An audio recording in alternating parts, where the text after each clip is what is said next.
ganz normales Leben in Gelsenkirchen führten. Menschen, die in dieser Stadt geboren wurden, deren Familien seit Jahrzehnten oder Jahrhunderten in dieser Gegend lebten, die zum allgemeinen Wohl beitrugen als Kaufleute, Lehrer, Ärzte, Zahnärzte, Schneider oder als Ladeninhaber. Einige wohnten im eigenen Haus, einige zur Miete. Es waren Juden und Katholiken, Kinder, Leute wie du und ich. Es waren Leute mitten in ihrem Alltag, den sie hier in Gelsenkirchen normal weiterzuleben erwarteten.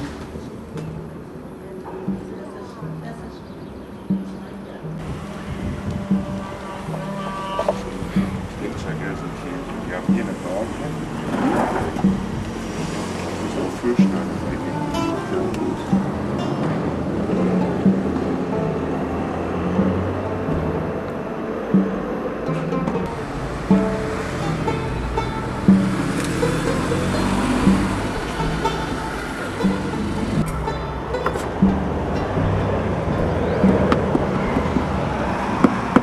Hartwig Wurm, geboren in Berlin am 7. September 1869, war jüdisch. Hier an der Karl-Meyer-Straße hatte er seinen Lebensmittelpunkt.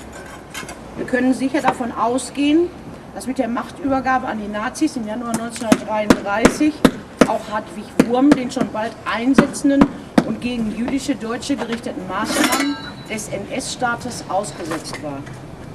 In den nachfolgenden Jahren wurden im sogenannten Dritten Reich Menschen wie Hartwig Wurm durch antijüdische Gesetze schrittweise aus der Gesellschaft öffentlich ausgegrenzt und entrechtet.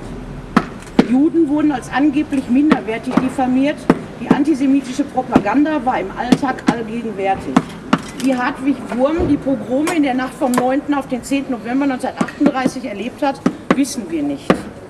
Wir können nur erahnen, wie seine Verzweiflung angesichts des sich ständig weiter erhöhenden Verfolgungsdrucks wuchs.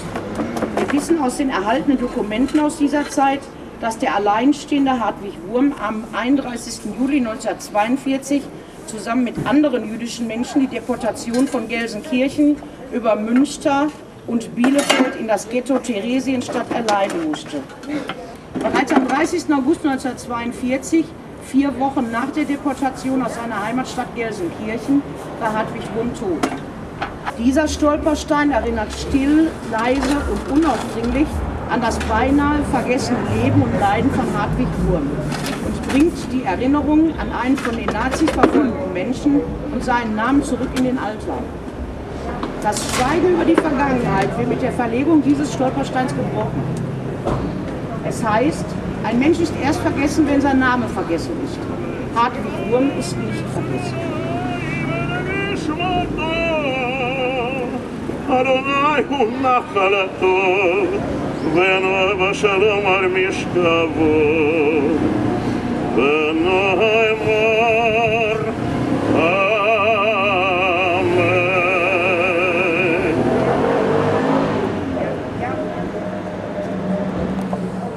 Die Inschriften auf den Stolpersteinen sollen Passanten, wenn sie sinnbildlich darüber stolpern, einen persönlichen Zugang zu den in ihrer ganzen Dimension schwer fassbaren Nazi-Verbrechen ermöglichen.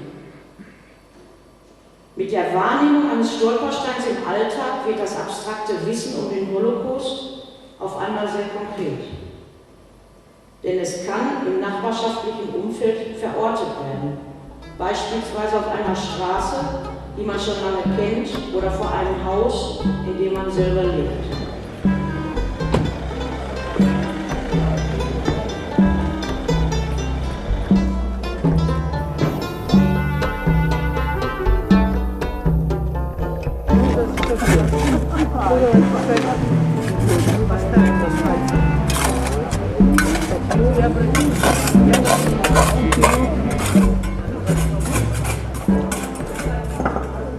Der Großvater Michael Hornacki ist für uns kein einfach Gestorbener, er ist präsent. Wir haben ihn in unseren Geschichten, die Eltern haben uns erzählt, Onkel und Tanten. Wir wissen, dass er hier gelebt und gearbeitet hat. Die Familie hat noch lange hier gelebt. Und von daher ist er für uns sehr lebendig und wir freuen uns sehr, dass er dieses Andenken heute ist. Sein Beruf war Schuhmachermeister, er war hier wohnhaft und hatte auch seinen beruflichen Stand hier, den Laden, den erkennt man hier ja noch hier. Hier ist die Eingangstür noch.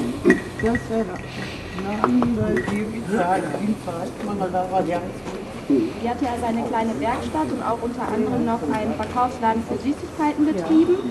Er war, wie seine Frau später erwähnte, Anhänger der Sozialdemokratie. Er gehörte dem Polenbund an 1923 bis 1939 und war dort bis 1926 Vertrauensmann. Er wurde am 3.9.1939 verhaftet durch Anzeige durch die Nachbarn und die Gestapo.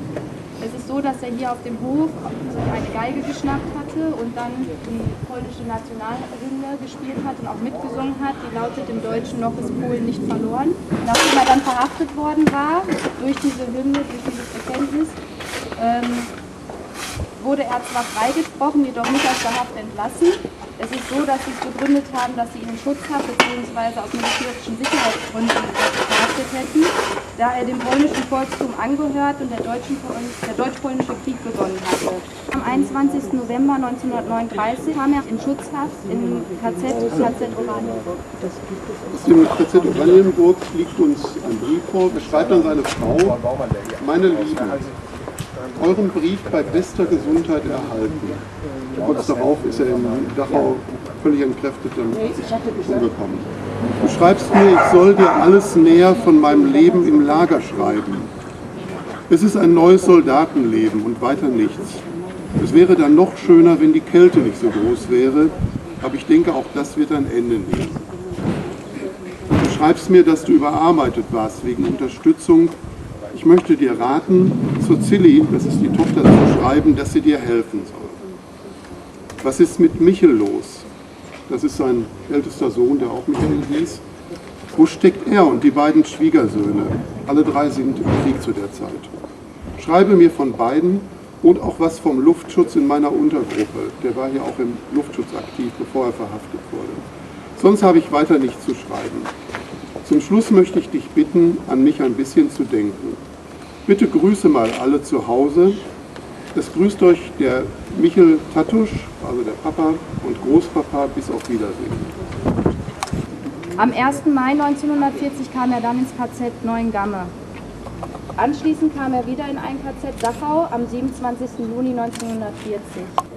Und er ist dann am 15. Juli 1940 gestorben durch angeblich allgemeiner Körperschwäche, also dass die Todesursachen in den Sterbeurkunden oft gefälscht waren, muss man schon hier hinstellen. Wir wollen die polnische Nationalhymne jetzt auch, weil die der Anstoß war, warum er verhaftet worden ist und ins KZ kam. Die wollen wir jetzt mal abspielen, der Dombrowski-Marsch.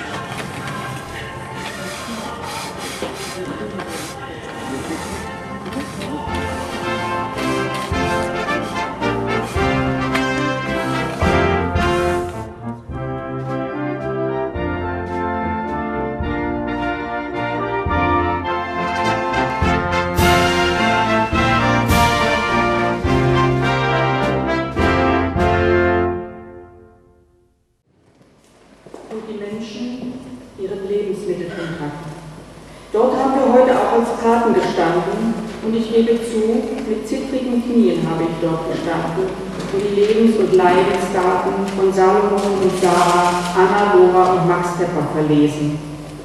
Auch wenn wir uns inzwischen in einer anderen Realität befinden. Die Vergangenheit holte uns ein, reichte an unsere Gegenwart heran in dem Moment, als die Namen von diesen Menschen wieder verortet wurden.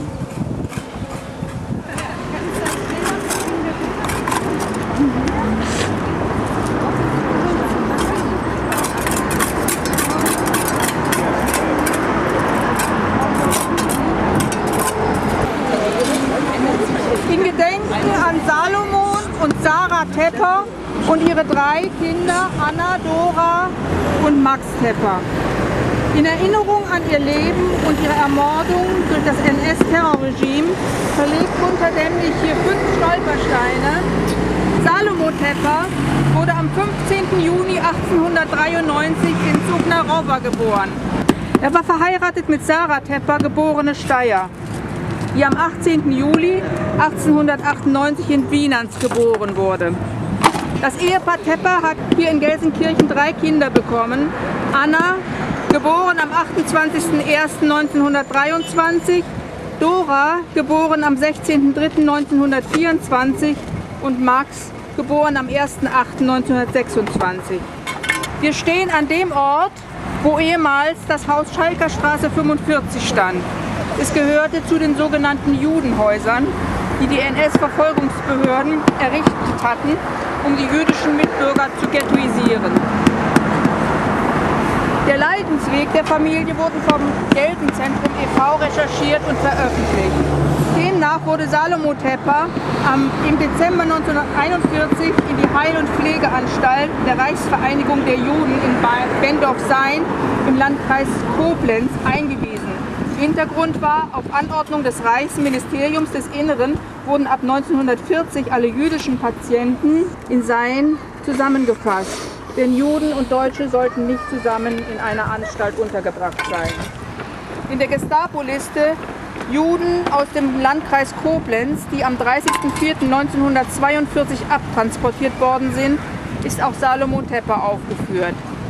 Deportationsziel der in dieser Liste erfassten Juden war das Ghetto Krasnizyn im Bezirk Lublin. Das weitere Schicksal Salomo Teppers ist unbekannt. Sarah Tepper wurde am 27. Januar 1942 von Gelsenkirchen nach Riga verschleppt. Sie wurde bei der Auflösung des Ghettos Riga im November 1943 ermordet. Ihre Kinder Anna, Dora und Max konnten am 22. Februar 1939 zunächst in die Niederlande flüchten. Die beiden Schwestern wurden nach dem deutschen Überfall auf die Niederlande im Mai 1940 von der NS-Vernichtungsmaschinerie eingeholt. Dora Tepper wurde am 3. Dezember 1942 in das polizeiliche Judendurchgangslager Camp Westerbork deportiert, am 12. Dezember 1942 nach Auschwitz verschleppt und dort am 15. Dezember 1942 ermordet. Anna Tepper wurde von Westerbork am 1. Juni 1943 in das Vernichtungslager Sobibor deportiert und dort am 4. Juli 1943 ermordet. Max Tepper hat den Holocaust überlebt. Er schloss sich der jüdischen Brigade in der British Army an und emigrierte später in die USA.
Galizien geboren. 1921 kam er nach Gelsenkirchen. Als Möbelhändler betrieb er die Spezialmöbelhandlung Gebrüder Rosenberg am Wiehagen 1, Ecke Bochumer Straße. Seit 1928 hatte er eine Liebesbeziehung mit der, wie es später in den Akten des NS-Regimes hieß, arischen Reichsangehörigen Elisabeth Markowiak, die ebenfalls in Gelsenkirchen an der damaligen Viktoriastraße wohnte. Bruder Rosenberg wird im August 1933 während eines gemeinsamen Urlaubs mit Elisabeth Markowiak auf der Nordseeinsel Norderney mit dem Vorwurf der Rassenschande erstmalig verhaftet und in sogenannte Schutzhaft genommen. Nach 2 Tagen entlässt man ihn wieder. Die Verhaftung wird natürlich auch nach Gelsenkirchen gemeldet. Der SS-Scharführer Kurt Grün aus Gelsenkirchen-Rotthausen und einige Nazischergen beobachteten das Paar in der Nacht zum 7. August 1935 bei einem Spaziergang in Schalke. Judah Rosenberg und Elisabeth Markowiak werden mit dem Vorwurf der sogenannten Rassenschande in dieser Nacht erneut verhaftet. Als die beiden am Nachmittag des nächsten Tages nach entsprechenden Verhören wieder entlassen werden, erwartet sie vor dem Gefängnis bereits eine große Menschenmenge. Während das Paar bei den NS-Verfolgungsbehörden festgehalten wurde, hatten eifrige Volksgenossen einen öffentlichen Prangermarsch organisiert. Judah Rosenberg und Elisabeth Markowiak wurden Schilder umgehängt, auf denen stand zu lesen: Ich bin ein Rassenschänder und ich, blonder Engel, schlief mit diesem Judenbengel. Rosenberg musste zusätzlich einen Zylinderhut mit der Banderole Rassenschänder tragen. Die johlende Menge trieb das Paar dann durch die Gelsenkirchener Innenstadt, über die Bahnhof, Bochumer, Vereins-, Ring-, Kirch- und Hohenstraße ging es zum Elternhaus von Elisabeth Markowiak an der damaligen Franz-Selde-Straße 76, der heutigen Florerstraße. Dabei wurde Judah Rosenberg auch körperlich durch Schläge und Tritte misshandelt. Tausende Schaulustige säumten die Straßen und ergötzten sich an der Erniedrigung des Paares.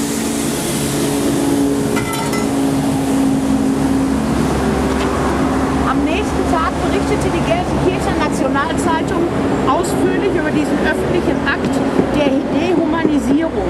Liebesbeziehungen zwischen Juden und arischen Frauen galten in der NS-Zeit als Verbrechen gegen die sogenannte Volksgemeinschaft.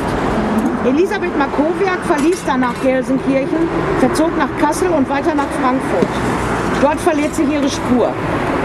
Mit dem ständig weiter zunehmenden Verfolgungsdruck durch die NS-Behörden wird Judah Rosenberg dann im August 1939 in eines der sogenannten Gelsenkirchener Judenhäuser an der von der Reckestraße 4, dann von dort in das Judenhaus an der Ringstraße 54 eingewiesen. Zugleich bemüht sich Judah Rosenberg verzweifelt um seine Auswanderung nach Chile, die ihm jedoch nicht mehr gelang. Kurz nach Kriegsbeginn am 31. Oktober 1939 wurde er in Gelsenkirchen verhaftet und in das KZ Sachsenhausen eingeliefert. Dort starb Judah Rosenberg am 18. Mai 1940 unter nicht mehr feststellbaren Umständen.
Salim Meyer, geboren am 15. Mai 1888 in Gelsenkirchen, war mit Henriette, geborene Lichtmann, verheiratet.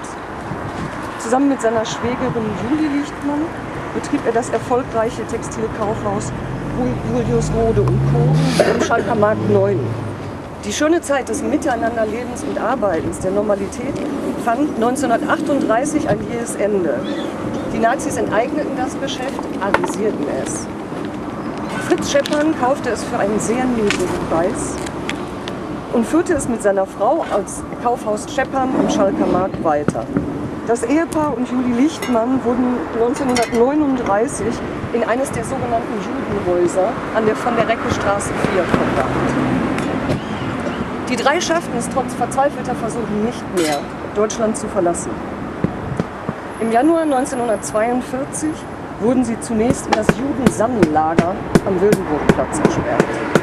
Im Sommer 1944 wurden Sally und Henriette Meyer im KZ Kaiserwald umgebracht. Julie Lichtmann wurde wahrscheinlich im August bei der Auflösung des Außenlagers Straßburg ermordet, weil sie mit 62 Jahren nicht mehr arbeitet. Wir wollen ihre Namen und wir wollen ihre Geschichte nicht vergessen und deswegen freuen wir uns sehr, heute mit euch zu stolpern. Bertha Moss war eine der Töchter von Witwe Julie Lichtmann. Von 1927 bis zum Herbst 1938 hat auch sie in dem von ihrer Mutter und ihrem Onkel betriebenen Textilkaufhaus am Schalker Markt gearbeitet. Bertha Lichtmann konnte im Juli 1939 von Gelsenkirchen zunächst nach Großbritannien fliehen. Sie hat als einziges Familienmitglied die Zeit des NS-Terrors überlebt. Das Rückerstattungsverfahren bezüglich des Geschäftes endete schließlich mit einem Vergleich. Scheppern hatte 1000 D-Mark zu zahlen. Er führte das florierende Geschäft aus ehemals jüdischem Eigentum nach 1945 als Wäschehaus Scheppern bis Anfang der 1970er Jahre weiter.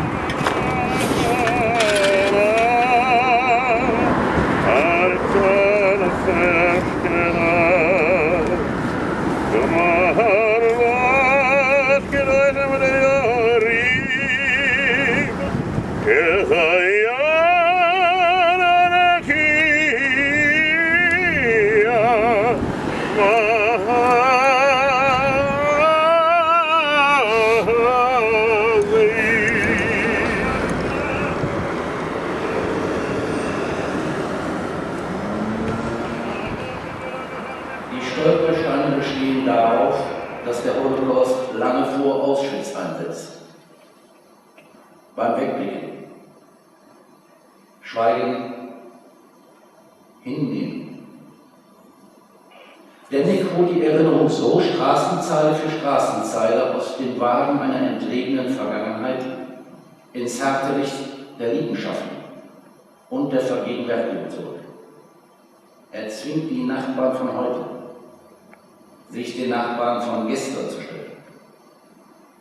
Jeder Meißelschlag, jeder Buchstabe hämmert uns unentrinnbar ein, dass der Genozid nicht erst in Auschwitz beginnt, sondern in dem Moment, als die Nachbarwohnung plötzlich leer steht. Die Stolpersteine bringen so nicht nur ein neues Paradigma in den Verbund zwischen Gedächtnis und Kunst, sondern gewinnen als Lebensaufgabe Züge einer persönlichen Bußleistung.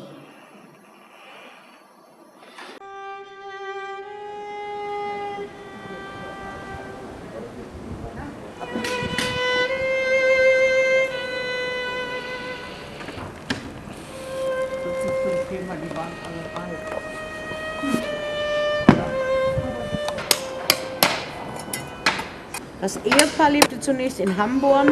Dort wurden die zwei Kinder des Ehepaars Gutgold geboren. Laut der Einwohnermeldekartei kam Familie Gutgold am 12. Juni 1925 nach Horst-Emscher. Bis zur Flucht aus Nazi-Deutschland lebte die Familie hier an der Eckner Straße 14 in Gelsenkirchen-Horst. Die Patin für den Stolperstein, der Josef Gutgold gewidmet wird, erzählt: Meine Großmutter hatte nicht genug Geld, um eine zweite Garnitur Bettlaken als Geschenk für ihre Eltern von Herrn Gutgold zu kaufen. Sie hatte in den Jahren zuvor schon mehrfach Wäsche bei ihm gekauft. Über die Zeit hatte sich so eine vertrauensvolle Geschäftsbeziehung aufgebaut. Herr Gutgold ließ ihr die Laken da und wollte das Geld bei seinem nächsten Besuch abholen. Meine Mutter kann sich heute noch gut an diese Bettlaken erinnern, denn immer, wenn Großmutter diese Laken aufzog, sagte sie: Mein Gott, er ist nicht wiedergekommen. So blieb diese Zweitgarnitur Bettlaken unbezahlt. Familie Gutgold konnte Anfang 1939 zunächst nach Rotterdam flüchten. Die weiteren Lebens- und Leidenswege der Kinder Eva und Leo sind größtenteils unbekannt. Die Eltern wurden von der Mordmaschinerie der Nazis 1942 in den Niederlanden eingeholt und im Durchgangslager Westerbork interniert. Helene Gutgold wurde von Westerbork am 4. September 1944 in das Ghetto Theresienstadt und am 4. Oktober 1944 weiter in das KZ in Auschwitz verschleppt und dort ermordet. Josef Gutgold wurde am 28. Februar 1945 von den Nazis an einem unbekannten Ort ermordet.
Heute ist nicht der Tag zum Trauern, sondern zum Gedenken an die grauenhaften Taten, an die mutigen Menschen, die Opfer gemacht und sich nicht unterkriegen lassen haben. Und daran nicht zuzulassen, dass so etwas je wieder passiert. Es freut uns und es ist eine Ehre, eine Patenschaft für einen Menschen zu übernehmen, der in dieser menschenwürdigen Zeit umgekommen ist. Als Schule ohne Rassismus, Schule mit Courage, ist es für uns auch wichtig, hieran teilzunehmen. Wir nehmen momentan an einem Projekt der VHS teil, bei dem wir Gelsenkirchener kennenlernen, die mutig gegen den Faschismus gekämpft haben und sorgen dafür, dass auch andere dies nicht vergessen. Überall fanden wir diese Steine und stolpern auch darüber. Es ist uns sehr wichtig, die Erinnerung an sie zu erhalten und ihre Opfer nicht zu vergessen.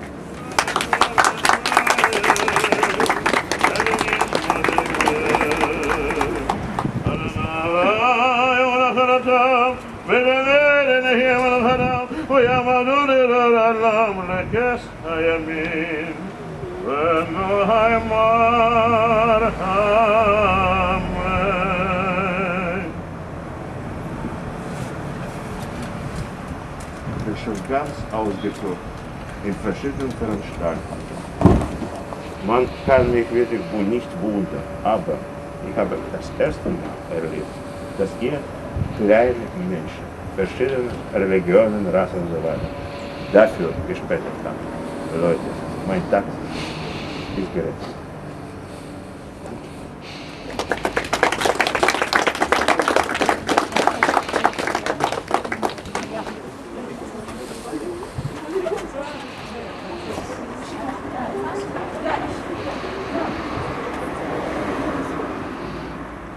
Günter Schönenberg hat, als er in Amsterdam wohnte, im Juli 1943 Fotos von sich selber machen lassen. Lächelnd mit einer Zigarette, ein entspannter und freundlicher junger Mann, obschon er damals schon in Lebensgefahr schwebte. Hat er diese Fotos für eine Freundin machen lassen oder für seine Schwester Erika, die schon im Durchgangslager Westerbork war? Das werden wir nie wissen. Aber jedenfalls sind diese Bilder fast 70 Jahre später gefunden in einer Kassette mit 100 Filmen. Auch gab es ein Kassenbuch mit Namen und Adressen in der Erbschaft von die Fotografin, auch eine Flüchtlinge, Annelie Wolf. Durch den Namen versuchen wir, die Stiftung Annelie und Helmut Wolf, alle 400 Personen auf diese Bilder zu identifizieren und Anschluss zu finden an ihre Hinterbliebenen. Holland hat ein sehr gutes Einwohnermeldeamt. Deswegen war es für die Nazis auch so einfach, die Juden zu finden und zu ergreifen. Deswegen auch ist es heute, können wir heute diese fotografierte Personen wieder zurückfinden. Nach langem Suchen hat meine Tochter Tamara und ich haben gefunden, dass Günter Schönenberg nach dem Krieg nach Amerika gefahren ist und wo er lebte unter dem Namen George Shelton. Und dank Internet haben wir auf Internet gefunden, dass George Shelton eine Tochter hatte, Jacqueline Shelton.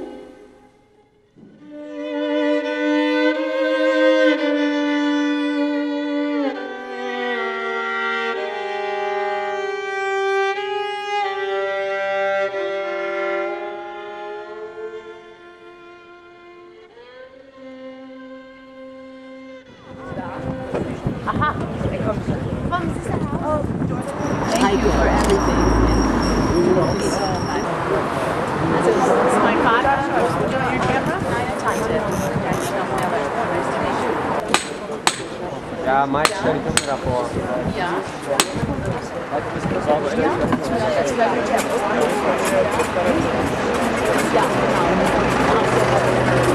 Ich habe es jetzt beim letzten Mal gehabt.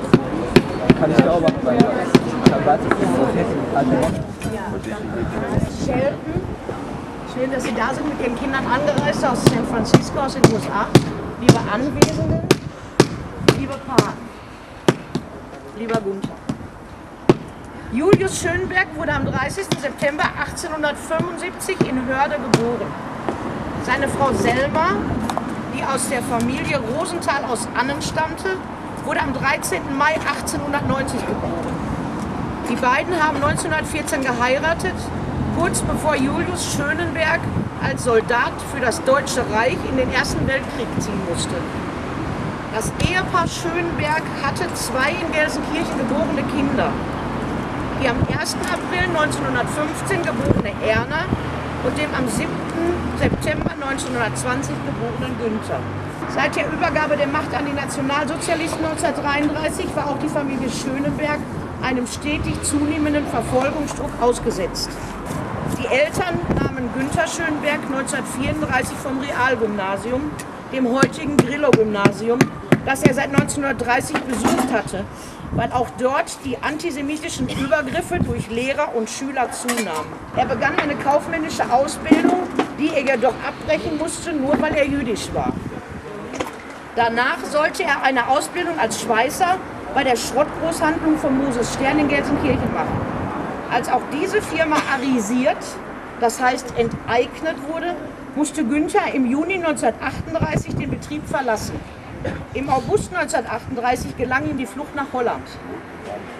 Selma und Erna Schönberg betrieben nach dem Tod des Vaters und des Ehemanns Julius Schönberg, er starb am 7. Mai 1936 das Geschäft an der Wannerstraße weiter, bis es in der Pogromnacht vom 9. auf den 10. November 1938, wie auch die Wohnung der Schönbergs, von den Nazis zerstört wurde.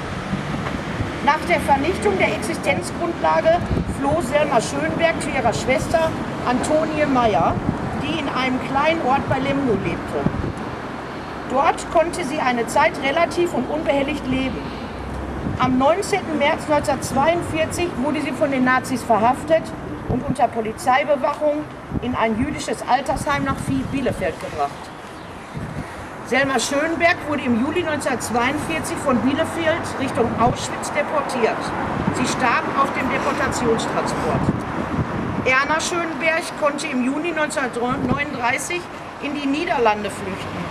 Doch auch hier war sie, wie ihr Bruder auch, vor der Verfolgung nicht mehr sicher, nachdem die Nazis im Mai 1940 die Niederlande besetzten. 1942 wurde Erna Schönberg von ihrem Wohnort Leuwarden in das KZ-Durchgangslager Westerbork gebracht. In Westerbork heiratete sie am 16. Oktober 1942 den aus Tarnowitz stammenden Josef Gradenwitz. Erna wurde am 30. November 1943 in Auschwitz, ihr Mann Josef 1943 im Vernichtungslager Majdanek ermordet. Günther Schönberg gelang am 3. November 1943 die Flucht aus den Niederlanden nach Frankreich. Unter falscher Identität erlebte er dort 1945 die Befreiung vom Nationalsozialismus.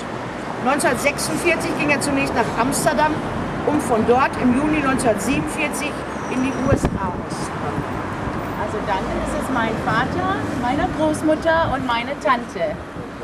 Es ist mir die Ehre, heute mit Ihnen hier vor dem Haus zu stehen, in dem mein Vater aufgewachsen ist und von einigen dieser Erinnerungen zu erzählen.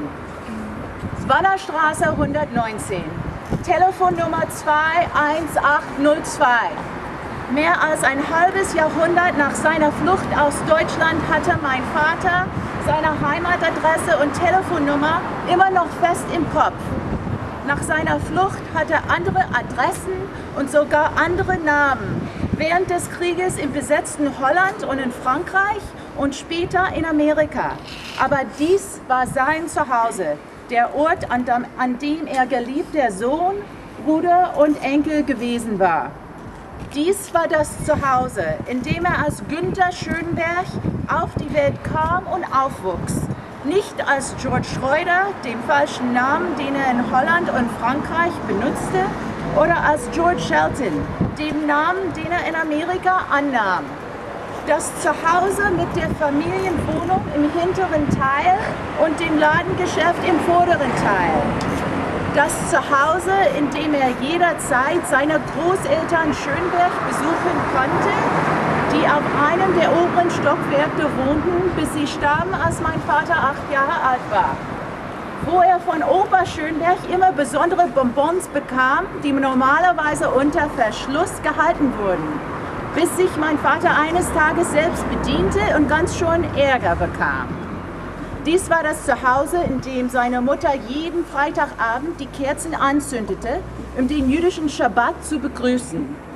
Das Zuhause, aus dem sich andere Juden oft den Schlüssel zum jüdischen Friedhof abholten, der nur ein paar Häuser weiter lag. Das Zuhause, in dem sein Vater, ein ganz sparsamer Geschäftsmann, darauf achtete, dass das Licht im Geschäft ausgemacht wurde, wenn er nicht gerade gebraucht wurde. Das Zuhause, der Schauplatz viele glückliche Familientreffen war, da meine Großmutter Selma Schönberg, geborene Rosenthal, das jüngste von 10 Geschwistern und mein Vater eins von 5 Geschwistern war. Das Zuhause, das ein überwältigendes Gefühl von Wärme ausstrahlte, wie sich der beste Freund meines Vaters, Herman Cohen, inzwischen 91 Jahre alt, immer noch erinnert. Und wo er mit meinem Vater, meiner Tante und meiner Großmutter Grammophonplatten in der Küche hörten und zu der Musik über den schwarz-weißen Fußboden tanzten. Dies war eine Stätte einer glücklichen Kindheit und Jugend, wenigstens bis 1933, als die Nazis an die Macht kamen. Dann würde sie zu einer Zuflucht von der Außenwelt, in der sich Juden nicht länger willkommen fühlten, selbst wenn sie, wie die Familie meines Vaters, bereits seit mehr als 200 Jahren in Westfalen lebten. Und wo nun das von den Großeltern geerbte Geschäft seiner Eltern erst boykottiert und später arisiert wurde. Wo mein Vater nicht mehr die öffentliche Schule besuchen konnte und seine Freunde am Realgymnasium über Nacht ihre Haltung gegenüber Juden geändert hatten. Wo er wegen seiner Größe, seines hellen Haars, seiner blauen Augen und seiner geraden Nase noch vor die Klasse gebeten worden war, um seine deutsch-arischen Merkmale zu demonstrieren. Als er seinem Lehrer aber sagte, dass er jüdisch sei, wurde er von der Schule gewiesen. Er konnte dann nur noch eine jüdische Schule besuchen und im jüdischen Verein Sport treiben. Dieser Ort fühlte sich nach dem Tod seines eigenen Vaters in 1936 leerer an. Er war so gefährlich geworden, dass er im August 1938 nach Holland ging. In der Kristallnacht, dem Pogrom im November 1938, wurde die Wohnung und das Geschäft in der Warnerstraße 119 komplett zerstört. Doch über Stunden öffnete keiner der Nachbarn hier im Haus meiner Großmutter und meiner Tante seine Tür und gewährte ihnen Zuflucht. Von diesem Ort machte sich 1939 auch meine Tante Erna nach Holland auf und sah wie mein Vater ihre Mutter nie wieder. Von hier wurde meine Großmutter zwangsweise in das jüdische Altersheim nach Bielefeld eingewiesen, von wo sie später nach Auschwitz deportiert wurde. Warnerstraße 119 war nicht länger das Zuhause meines Vaters und Gelsenkirchen nicht länger seine Zuflucht, nachdem er Deutschland verlassen hatte. Als ein Jude mit falschen Papieren hat er kein echtes Zuhause mehr, keine wirkliche Heimat mehr, kein Land und keine Nationalität mehr, der er sich zugehörig gefühlt hätte. Nach dem Krieg war er heimatlos, staatenlos und sehr allein, wie er selber am 4. Mai 1945 an seiner Vettern in Amerika auf Englisch schrieb. Of course, I am very thankful that I saved my life, but I miss my home and my dear family very, very much. It is the greatest sorrow in my life to never see them again. My mother, Aunt Tony, my sister, and her husband. If only I knew they are dead, but I know nothing at all about them, and life is triste for me. Gott sei Dank fand er schließlich ein neues Zuhause in Amerika, dem Land von Gleichberechtigung und Erfolg, in den Worten meines Vaters. Dort traf er meine Mutter, Ilse Shelton, geborene Pieck, ursprünglich aus Berlin-Spandau und ihrerseits eine Überlebende des Kindertransports. Zusammen erschufen sie während mehr als 42 Jahren das gleiche warme Zuhause, das mein Vater während seiner Kindheit erlebt hatte. Gäste waren immer willkommen und manche Freunde verbrachten ausgedehnte Besuche bei meinen Eltern. Meine Mutter sagte immer, dass sie nie wusste, wen mein Vater zum Abendessen einladen würde, aber sie sorgte, und das nach ihrem eigenen Arbeitstag, immer dafür, dass ein schönes Abendessen auf dem Tisch stand und genug für alle zu essen da war. Meine Eltern hatten ein wunderbares Zuhause in San Francisco, wo sie eng mit der jüdischen Gemeinschaft verbunden waren. Heute lebe ich in demselben Zuhause mit meinem Mann Craig und unseren 3 Kindern, dem 10-jährigen Aaron, dem 7-jährigen Joshua und unserem 3-jährigen Sohn Ilan, der mit Craig in San Francisco geblieben ist. Wie zuvor meine Eltern führen wir ein erfülltes und glückliches jüdisches Leben in San Francisco. Wir schicken unsere Kinder auf eine jüdische Schule, weil wir das gern möchten, nicht weil wir das müssen. Wir feiern jeden Freitagabend den Schabbat, indem wir Kerzen in einem Paar Silberleuchter aus Deutschland anzünden, der über Generationen und Generationen weiter vererbt wurde. Wir hören Radiomusik und tanzen durch das Haus, genau wie mein Vater es hier als kleiner Junge tat. Ich bin dankbar, dass wir uns heute zusammen sowohl an die glücklichen wie auch an die schrecklichen Ereignisse erinnern, die sich hier vor über 70 Jahren im Leben meiner Großmutter, meiner Tante und meines Vaters zugetragen haben. Während es nicht meine Aufgabe ist, zu vergeben oder für Aussöhnung zu sorgen. Das ist die Rolle derer, die das überlebt haben. Glaube ich, dass es meine Pflicht ist, meiner Meinung nach sogar unsere aller Pflicht ist, uns an diese Ereignisse zu erinnern, dass wir auf Hebräisch Zachor nennen. Und das ist es, was wir genau jetzt zusammen tun. Damit die nächste Generation sie kennen, auch die noch nicht geborenen Kinder und sie wiederum ihren Kindern hiervon erzählen. Für meinen Vater war ich das Kind, das noch nicht geboren war.